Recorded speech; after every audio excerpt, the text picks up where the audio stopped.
இப்பொழுது சிபிஐ அலுவலகத்தில் கூடியிருக்கிறோம். எதிர்வரும் காலங்களில் தமிழ்நாட்டில் தமிழக நலன் சார்ந்த இயக்கங்களை, போராட்டங்களை அதிகப்படுத்த வேண்டும். இந்தியாவினுடைய ஒற்றுமை, ஒருமைப்பாடு, இந்தியாவின் பன்முகம், அதன் அடித்தளமாக இருக்கிற மதச்சார்பின்மை, மக்களின் கூட்டிசைவு, உலகில் வேறு எந்த நாட்டிலும் நிலவாத நல்லிணக்கமும் கூட்டிசைவும் நிலவுகிற இந்தியாவின் மிக சிறந்த விழுமியத்தை சிதைக்கிற ஆர்எஸ்எஸ், பிஜேபி கருத்தியல் ஆட்சி முறைக்கு எதிராக தமிழக மக்களை, குறிப்பாக உழைக்கும் மக்களை ஓரணியில் திரட்டி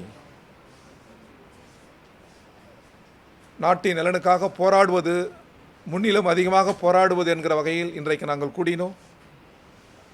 இதற்காகவே ஒரு இடது ஒருங்கிணைப்பு குழு ஒன்றை நாங்கள் உருவாக்கியிருக்கிறோம். அது குறித்து மார்க்சிஸ்ட் கம்யூனிஸ்ட் கட்சியின் மாநில செயலாளர் சண்முகம் அவர்கள் விரிவாக பேசுவார். எம்எல் செயலாளர் ஆசை தம்பி அவர்களும் விரிவாக உங்கள் முன்னால் பேச இருக்கிறார்கள்.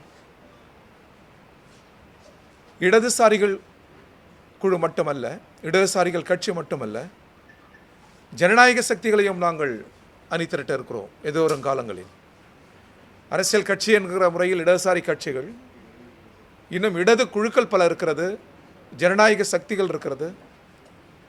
இவையெல்லாம் குழுவாக இருக்கலாம், தனி நபராக இருக்கலாம். தமிழ்நாட்டிற்கும் இந்தியாவுக்கும் அவர்களின் பங்களிப்பு மகத்தானது.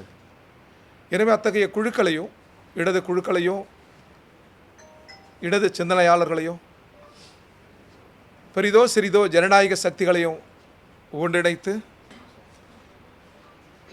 நாட்டை எதிர்காலத்தில் இடது பக்கம் திருப்பதற்கான ஒரு தொலைநோக்கு பார்வையுடன் நாங்கள் அணுக இருக்கிறோம். அதற்கான செயல் திட்டம், கோரிக்கைகளை வகுக்க இருக்கிறோம்.